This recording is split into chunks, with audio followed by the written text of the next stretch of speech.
It's the show where Hawaii's newsmakers come to talk and to take your questions live. From the nation's capital to Honolulu Hale, from the state legislature to the fifth floor. We bring the experts to you and ask them what you want to know. Spotlight Hawaii with Yanji Denise and Ryan Kalesuji on the digital platforms of the Honolulu Star-Advertiser.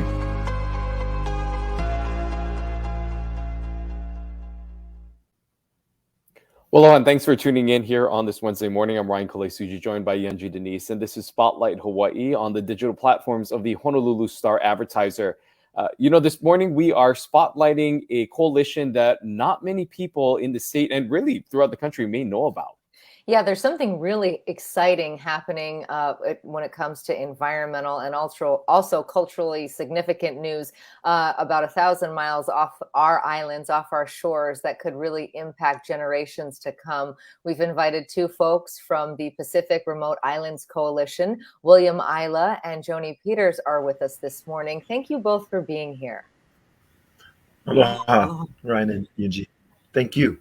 Well, it's great to see you. And so there's some big news that is happening all the way from Washington when it comes to the Pacific Remote Islands. First off, let's start with the basics. Tell us, Mr. Aila, if you could, where this is and how much land we're talking about and what the president is seeking to do. Okay, thank you. It's a group of islands to the south and southwest of us, ranging from Wake Island, the furthest west, to Jarvis, which is the furthest east and almost directly south of the island of Hawaii. It's made up of Johnson Atoll, Wake, Jarvis, Kingman, and Palmyra, and then Howland and Baker Islands. So together, these remote islands, once becoming part of a national marine sanctuary, would actually be about 770,000 square miles of highly protected islands, as well as important marine resources. Let me tell you what that compares to. So Papahanaumokuakea is 585,000 square miles, and the state of Alaska fits right in between Papa and the Pacific Remote Islands at 665,000 square miles. Yeah, so Jonee, we're going to ask to follow up and expand a little more. If you can just explain how the coalition came to be and really the main purpose and the driving force behind this coalition to be formed in the first place. Well, we started off protecting and expanding the Pacific Remote Islands back into 2000s. And then we went further to save Papahanaumokuakea, and that became a monument. And now we're looking towards expanding and protecting the Pacific Remote Islands. Doing the last two island units, from 50 nautical miles of protection out to 200 miles of protection. We're people from all walks of life. We're fishers, we're practitioners, we're conservationists, and we just want to see this area protected. Yeah, and if I could follow up with you, Jonee, tell us a little bit about what you hope these protections would do and why they're needed for this space. Sure. Firstly, the protections would help many marine species to thrive, especially from the disastrous effects from practices such as deep sea mining, where the ocean floor is actually cut away of the deep ocean floor using robotic machines in hopes to find metal and minerals, mainly used for manufacturing of electronics. This practice destroys natural land formations, such as the numerous seamounts that are out in the deep ocean. And it also produces underwater dust plumes and noise pollution. This protection to this area would lessen the number also of bycatch by large commercial fishing fleets. And this will help to rejuvenate the fish and different marine species in the area. The benefits also from sanctuary protections would help little animals such as the tube worms out there, the clams, the little clams, sponges, and some unusual fish which live on the bottom that live incredibly long lives. And also the migratory shoreline and seabirds in that area as well would benefit. And as well as more usual species such as sharks, tuna, turtles, dolphins, and whales. These marine protected areas will allow species to recover from overfishing and actually will be a benefit to the ecosystems, the communities there, the fisheries, and the economies, making a way for the fisheries and the marine protected areas to possibly coexist. Bill, I'm wondering if you can just speak a little more about the history of the political side of this. I think there are some confusions when when the discussion about Papahanaumokuakea and President Obama under his administration and the what happened there with his designation of that area compared to what this is in the Pacific Remote Coalition. If you can kind of present some context into the national picture of the history of that and what we're looking at now. It's interesting. They both have similar histories. Both Papahanaumokuakea and the Pacific Remote Islands were initially protected by a Republican president, President Bush, who created monuments in both areas. And then in 2014, President Obama expanded the areas around both Papahanaumokuakea from 50 miles out to 200 miles, and then also increased the protections around Jarvis, Johnson, and Wake out to 200 miles.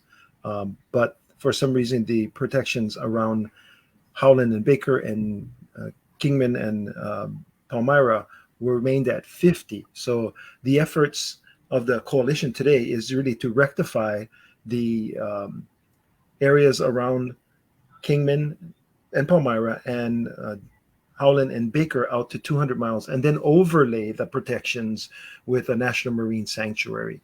Really important to understand in both cases that the protections as a monument don't go away. They're simply supplemented and complemented by a national marine sanctuary, which has more resources and has more enforcement abilities, such as in introducing regulations versus the monuments, which don't. So it adds a much higher layer of protection to both areas. And Bill, I want to follow up with you. Jonee did a wonderful job of telling us about the environmental impacts here and what those protections could do there. Can you tell us about the cultural significance of these sites? These islands seem just so far from us, but before we hopped on, if you could tell our audience what you were sharing with us about how there is a tie back even to the Kingdom of Hawaii. Yes, interesting fact that Palmyra and Johnson were actually possessions of the Kingdom of Hawaii and thus came into the possession of the United States through that mechanism. Later, Jonee will talk about the Hui Panala'au and cover how the other areas came into U.S. possession. In Papahanaumokuakea, we have a unique seascape for voyaging that exists nowhere else in the world. With the additional protections afforded by the Marine Sanctuary in the Pacific Remote Islands, we now can expand the voyaging, the cultural voyaging aspect throughout the entire Pacific, including our cousins from the Carolines, the Marshallese, the Chamorro, the Tahitians, the Samoans, the Marquesans. There is evidence to indicate that on these islands and atolls, there certainly were archaeological artifacts that indicate that all of the groups likely came through the area as Polynesia was occupied. So it's very, very important for voyaging aspects. Polynesian Voyaging Society is about to embark with Hokule on a 4-year journey around the Pacific.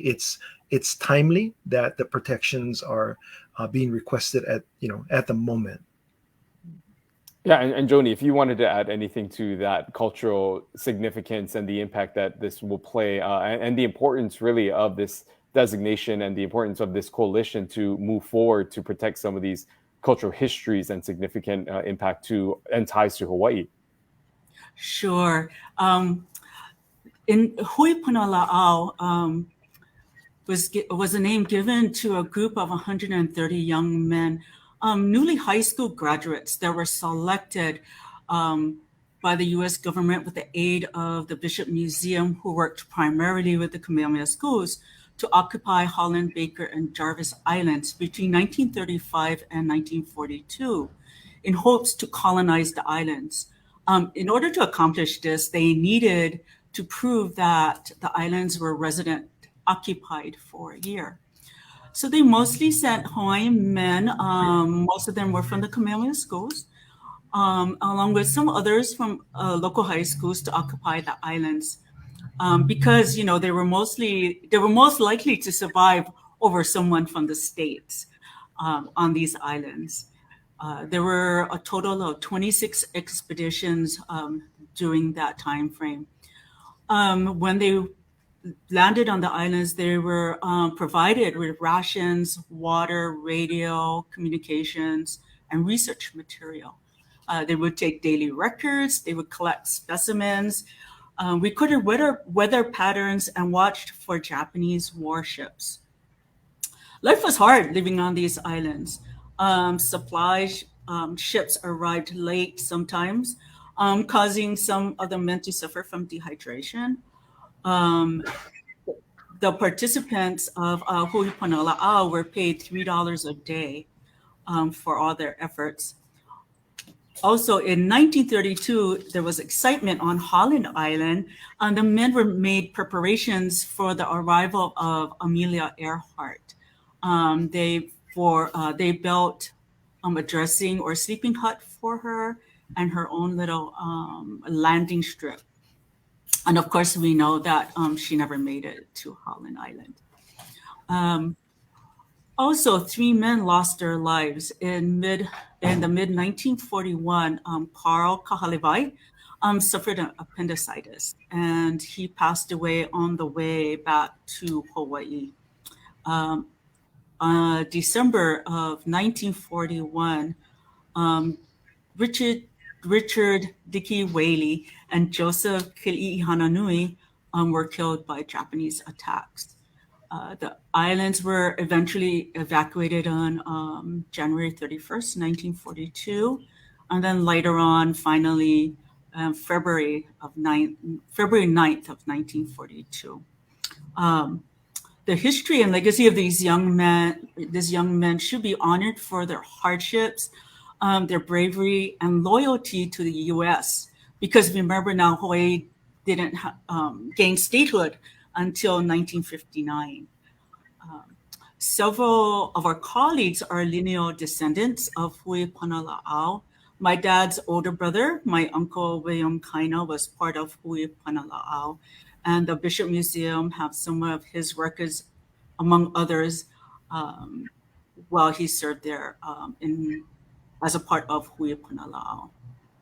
That is such an interesting story, and honestly, one that I was not familiar with. I mean, by having this kind of designation, do you hope that more people can know about that kind of history? Sure, that's the goal. That's the goal of including this history as part of the package for the sanctuary designation, and just to honor these men, like I said, who sacrificed their lives for the loyalty and the patriotism for the United States.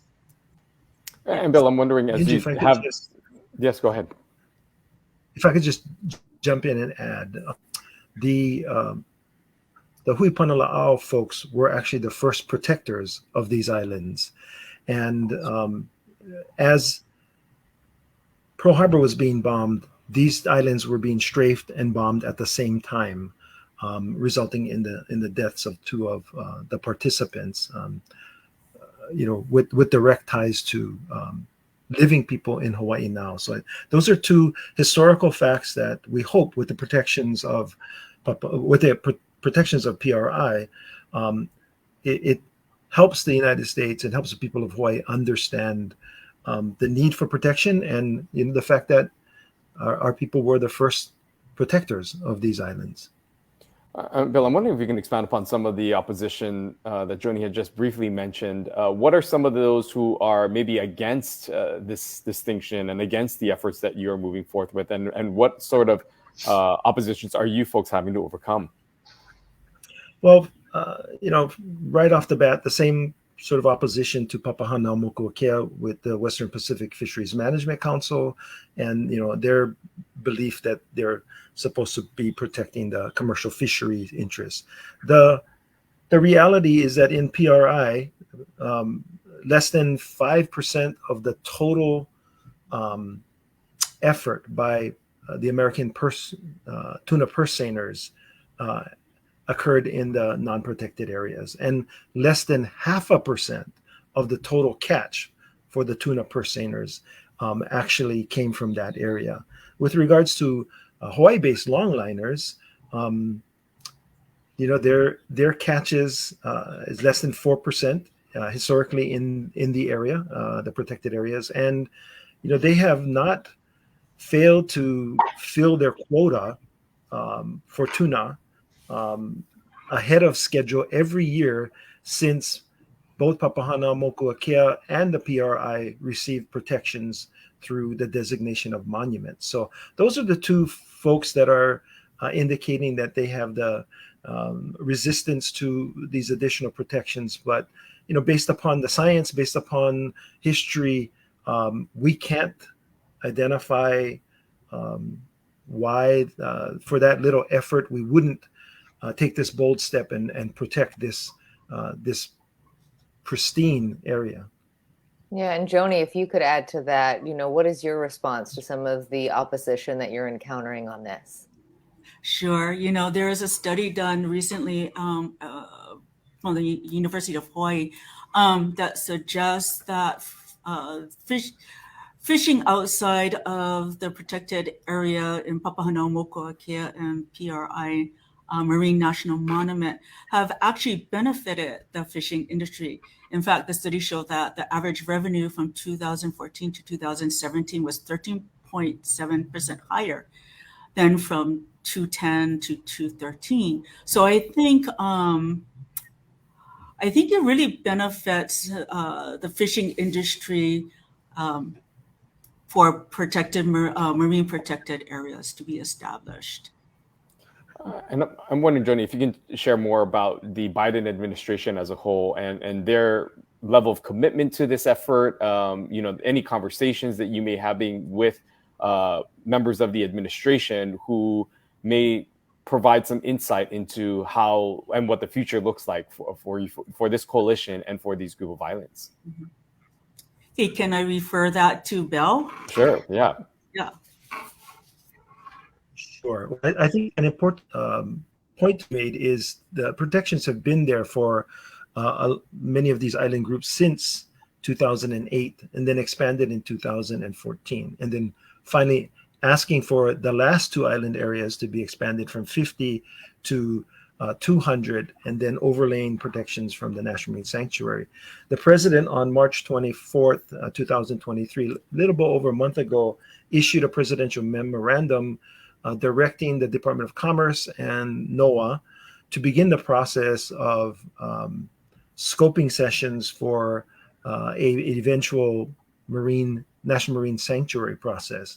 The president also, in his policies, seeks to protect 30% of the nation's the nation's marine water areas. So this designation would have an impact on the 30%.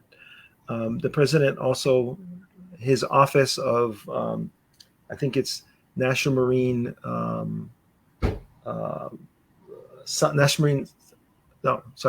the National Climate Change and Ocean Marine Program is very supportive of these protections because, with climate change, we do need some additional insurance measures to be taken.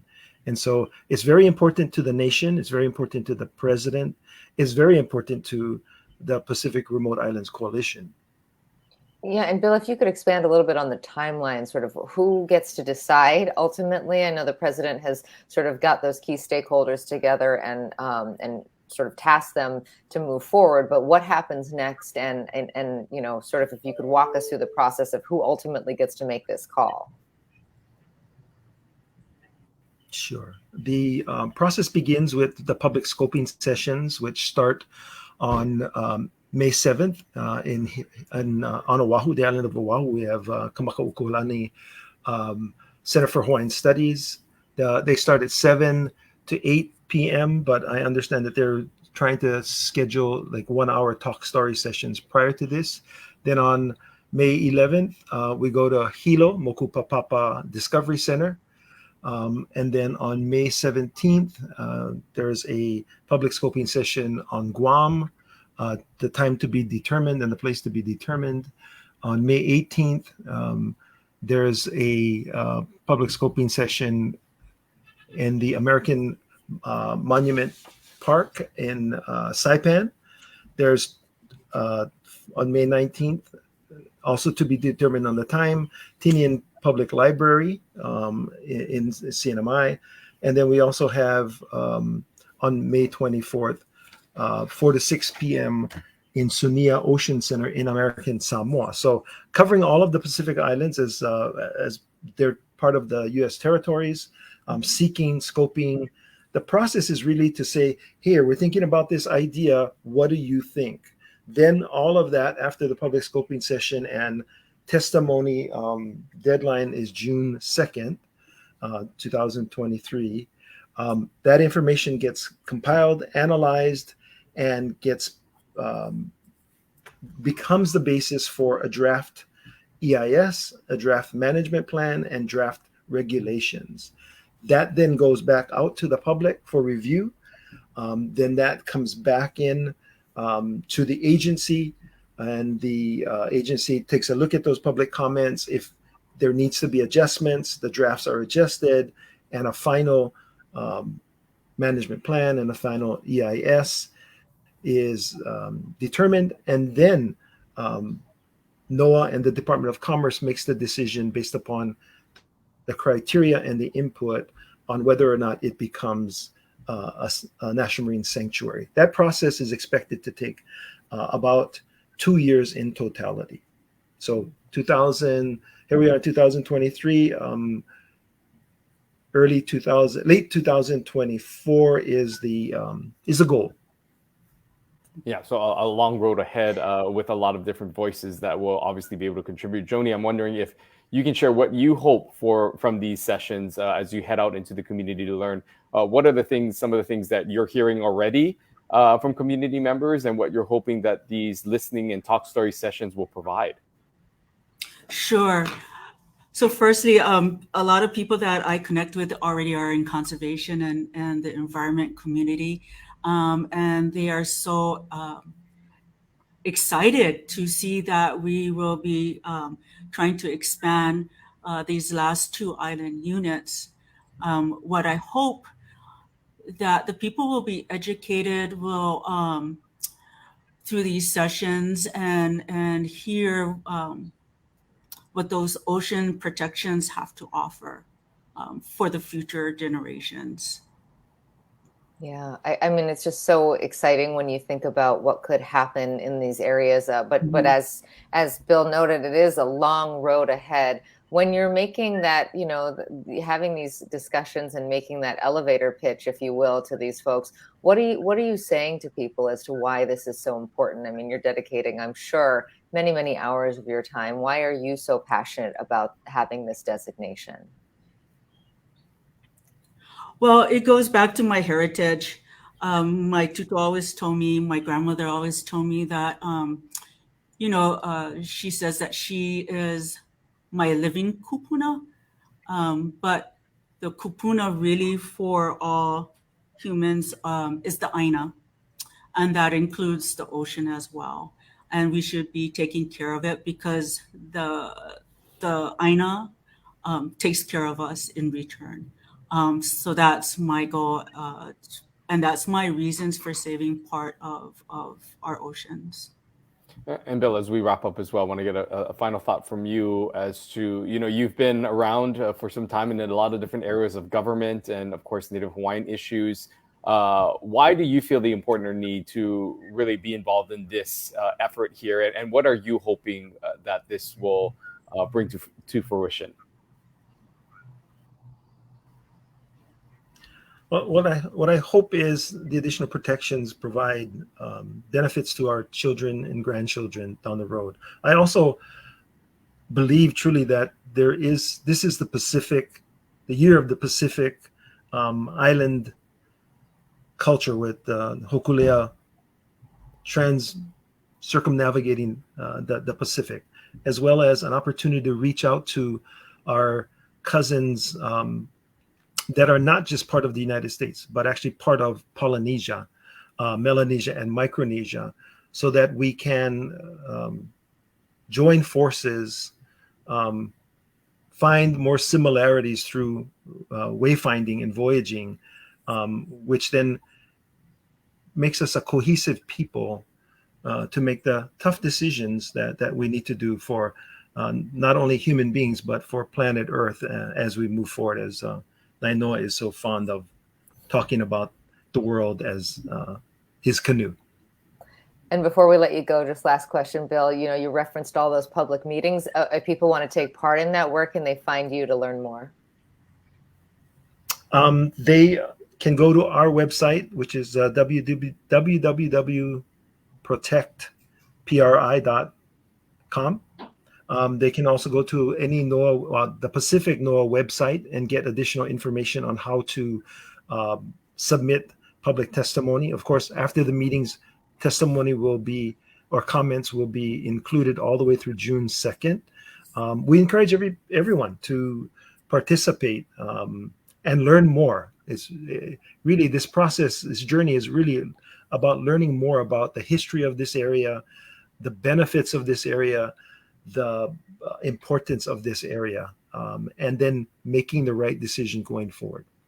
Okay, well, William, Aila, and Jonee Peters of the Pacific Remote Islands Coalition, thank you so much for sharing this information with us and for really educating us this morning on something very exciting that could be happening not too far off our shores. Mahalo for being here. Mahalo. Mahalo to you folks. Great to hear from them, Ryan. And I learned so much. I, have very little knowledge about this area, and to hear not only the environmental, that comes to light very quickly. You can see why they would want these environmental protections, but also hearing about those cultural ties back to the Kingdom of Hawaii, hearing about those men who were sent there in the 1940s to try to live on those islands and the hardships they endured, and the fact that they still have living relatives here in Hawaii today. I mean, you can just see why our two guests today are so passionate about getting this designation.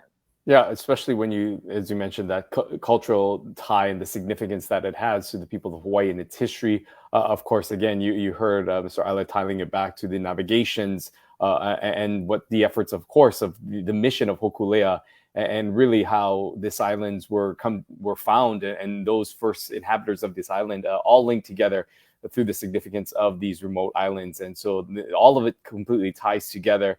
And then you also heard about that importance for just the marine security, for the environment causes that are important to protect these areas. There are some pushback and opposition that they are receiving from some of the fisheries in the area who want to be able to utilize this area. But you really heard their case as to why this should be a place that is sacred and should be protected moving forward. And it seems like they have the support of the Biden administration and officials in the area who are looking to make this happen.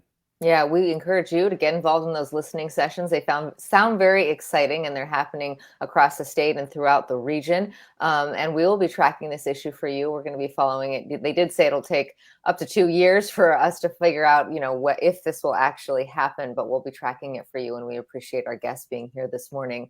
On Friday, we are turning back to Honolulu Hale and talking to City Council Chair Tommy Waters. There is a lot happening with the council and some push-pull between the council and the mayor's office when it comes to the budget. What are the priorities? Will homeowners get the tax credits that they've been asking for when it comes to the property tax bills?